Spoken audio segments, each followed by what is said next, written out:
രാവിലെ നമ്മൾ എണീക്കുന്നതിന് മുന്നേ തന്നെ ഉമ്മച്ചി എണീറ്റ് ഷോപ്പിലോട്ട് പോകും. നമ്മൾ പിന്നെ പയ്യെ എണീറ്റ് മോന് ഫുഡൊക്കെ കൊടുത്ത് കുളിയും ജപമൊക്കെ കഴിഞ്ഞിട്ടായിരിക്കും നമ്മൾ ഇറങ്ങുന്നത്. എനിക്ക് അധികം ഉമ്മച്ചിയെ ഷോപ്പിൽ ഹെൽപ്പ് ചെയ്യാൻ പറ്റിയിട്ടില്ല. കാരണം മോനുള്ളത് കൊണ്ട് തന്നെ അവനെ നോക്കാൻ തന്നെ ഒരാൾ വേണമല്ലോ.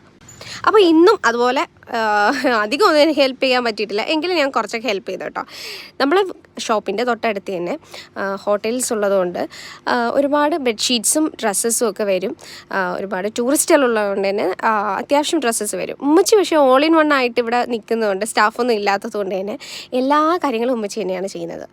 പിന്നെ ഞാൻ ഓർമ്മ വെച്ച കാലം തൊട്ട് ഉമ്മച്ചി ഇങ്ങനെയാണ് കേട്ടോ കാണുന്നത്. ജോലി ജോലി ജോലി തന്നെ ആയിരിക്കും. വളരെ ഹാർഡ് വർക്കിംഗ് ആയിട്ടുള്ളൊരു പേഴ്സണാണ് ഉമ്മച്ചി. അപ്പം ഇതൊക്കെ ഉമ്മച്ചി വളരെ നിസ്സാരത്തോടെ എടുത്ത് എനിക്ക് കഴിയുമെന്ന രീതിയിൽ എല്ലാം എടുത്ത് ചെയ്യുന്ന ഒരു ഉമ്മച്ചിയാണ് ഞാൻ കാണുന്നത്. അപ്പോൾ ഈ ഹാർഡ് വർക്കിംഗ് ഇവിടെ ഒന്നും നിൽക്കില്ല, ഇതിങ്ങനെ തുടർന്നു കൊണ്ടേയിരിക്കും. എല്ലാം ഒറ്റയ്ക്ക് ചെയ്യാൻ ഇഷ്ടമുള്ള ഒരാളാണ് എൻ്റെ ഉമ്മച്ചി. അതുകൊണ്ട്